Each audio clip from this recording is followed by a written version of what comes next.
دام تقول فرحنا هنا تصير صلاة عشان حفلة الفوت واحد عملهم إنه وصل وإنه سكول براتان ما بقى رصد قبطي وكان كدولة دراسة مدري المشغلين إني ما يرغم المشغلين من حنامي عمر عبدي حتى واحد المشغلين قلنا أحمد عيسى وحرجينا يا شغلة رئيس التاني أنت أول سلك بين الأرض وطن ديره إحنا نقول تعالى نجعصب يدغر عصب يشغل عصب يقرشة ينبع من دون المجالات المحبوب الدرو أنت تعرف الساعة يتبرت أن سبيننا تعب كأنهم لينهم كبير القرآن وصل وصارنا وأنا كان كمان سبحان الله سبي المكلمين بدعيني يقول لي يهاجي ما تعتقد السير بالهاي تعرفني عدة دعمها وجدا وشغالها وينها جرود هوسة من بلا ولا دمار قرآن لا قدر يقول ريان هولي كان فديا عرفت سبحان صوت الله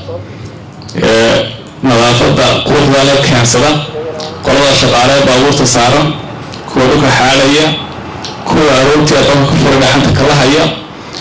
أجلسك اسكت بكرة شغالة السعوديين تيرا أنت أقول ولو ما العلينا أيضا كلنا هي ضد وناكسن قلب وناكسن لا الحالة كسودو تدخل وقل إن كل شقيان كسودو تدور أي حرمة من الأولى إن شقيان كسودو تورست ذي اللي بحوي إنه كبير على عرض قربنا صغيرنا ثاني إلى ذيك وين قلنا واحد هذا إن شاء الله نقول دونا ودريني كرابة هي شغالة أو صدق سنة وحوالي ونكشف من دون واسع من مرة حصلنا صار شقدنا الهيسة وعياله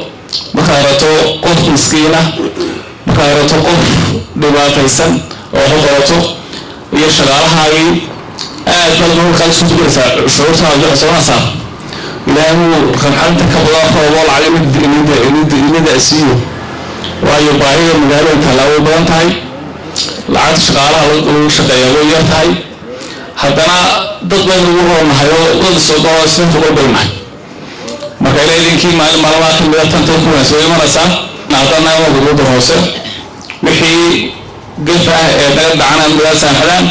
wixii wanaagsan sameeyna lagu abaalmo saarta ilaahay jamada ugu geeyay dhamaanteedba runtii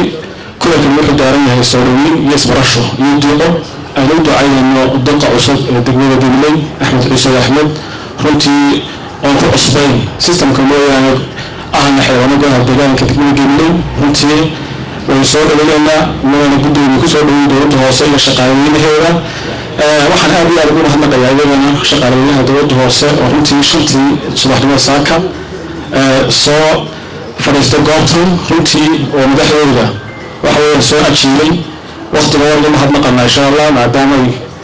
dad badan ama hooyooyin ku jiraan oo runtii xaafadda ka yimid carruurtoodii aad iyo aad baan ka mahadnaqaynaa marka guddiga shaqaalaha dowladda hoose waxay ku soo shaqeeyeen duruufo fara badan runtii imankana waxay jecel yihiin inay inta kala duwan shaqeeyaan sida Yuusuf sheegay dakhligeena aad buu yahay dakhligeena soo galaa kastankaas ay ku tiirsannahay runtii aad iyo aad buu liitaa waxayna soo galaa aad buu yahay haddana waxa weeyaan in dadaalno ayaa loo baahan yahay insha Allah kullay hoos bay u eegi doonaa shaqaalaha haddii xitaa waxa weeyaan kuwa ugu hooseeya wax loo helo diyaar baan u nahay insha Allah inaanu kordhino maadaama inuu shaqeeyo kordhin ama fulaynin balina shaqaalaha ka tagay mushaarkooda insha Allah inta jeedinaa xilka degmada hooyada dowladda hoose agaasimada xiriirada gudoomiyaasha xaafadaha iyo shaqaalaweynaha waxaan ku salaamayaa assalaamu calaykum waraxmatullaahi wabarakaatuh ugu horreyn kulankeena wuxuu ahaa kulan isbarasho iyo isbaraarujina marka waan idinka mahadcelinayaa idinkooda bulshadu shaqeynayeen saaka hadana halkan timaadaan aad baan idinku mahadcelinayaa ujeedada kulankeena wuxuu ahaa in shaqada la isku baraarujiyo maadaama isbedel cusub degmadii ka dhashay oo maamul cusub yimiday waxaynu u baahanahay shaqada in la dardargeliyo qof kastoo shaqaaleyna inuu shaqadiisa hawiyaan haddii la ka soo baxo waxaan samayn doonaa muxuu ahaayey guddi shaqaalaha dabagasha guddigaasi wax kale ma samaynaysa waxay samaynaysaa qofka shaqadiisa iyo beersi loo ogaado qofka shaqada wanaagsan leh oo hadhow tole loo abaalmariyo macnaheedu maaha in ama halkan ma xarumo madiina wax kordhiyo oo wixii ku soo kordhiyo marna ujeedadu ma aha inuu ku hadal lahayn wax dhino ma aha sidaa waa sheegayna dawaan ballan qaadayna mushaarka laakiin waxa ka horeysa in la dadaalo cashuurta la soo xareeyo waayo marka aynu inagu shaqayno shaqadeena wanaagsanaato inaa walmarad ku imanaysa marka waxaan isku boorinayaa inaad waxa weeyaan aad shaqada ka soo baxdaan qof idinka midii xuquuqdiisa kuma waayi doono cidda uu yahay iyo qofka uu yahay anigu waxaan idin ballan qaadaya inaanay dhicin ina qof shaqaalo kale u dhageysto oo war laga keeno aan ku qaato go'aan laakiin waxaan samayn doonaa in qofka shaqadiisa iyo shaqada siduu uga soo baxo lagu abaalmarin doono haddii la dhaho weliba abaalmarin weyn muxuu ahaye la siin doono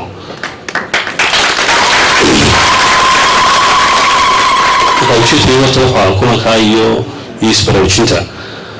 markaa waxaan idin leeyahay de waxa weeyaan shaqada hala galo shaqadana waajibaadkeeda si fiican loo guto anaguna waxaan idin ballan qaadanaa inaan anoo goli deegaanka matalaya inaynu garab istaagno dowladda hoose waxa ugu badan oo shaqaysaa wadootiino waa shaqaale imka intaan gaano meeshaan indayda wax badan maan ogaaday mushaarka ugu badan wax ku baxa waa shaqaale haddana dadka shaqeeya daweyntiina marka intiina waa inaad ka mudnaataan dadka kale suuqa iska jooga oo ay xuquuqdooda heshaan ka xanuunsanaya in laga warhayo qofka shaqaalaha xanuunsanaya inuu xuquuqdiisa caafimaad helo ayaan idin ballan qaadaynaa haddii la yidhaahdo marka aad bay maasiti kullo shaqada tegaysaan waxay noo balanown inaynu iskala istaagno qofka shaqada ka soo baxaana inuu dalacona halkaa taagnaan gudoomiyaha xaafadda ugu shaqada wanaagsan